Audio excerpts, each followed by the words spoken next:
How to use Apple Pay on iPhone. Hey everyone, welcome back. In this video, I will show you how to set up and use Apple Pay on your iPhone.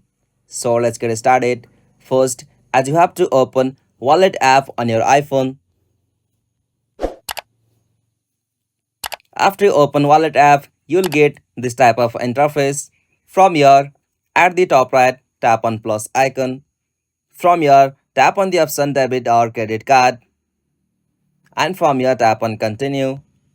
And from here you can directly scan your credit card from this method, or you can directly add your card details manually. For that, tap on the option enter card details manually at the bottom, and from here you'll have to just enter your card numbers and tap on next at the top right. After you enter your card number, your expiry date and your CVV code, you'll be able to add that credit card or debit card on your Apple Pay. After you add it successfully, you'll be able to use that Apple Pay from your wallet app. Like whenever you are trying to pay anything from your iPhone, you'll be able to start a payment method with your Apple Wallet, and from there you can easily swipe down or confirm with your Face ID to make a purchase from your Apple Wallet.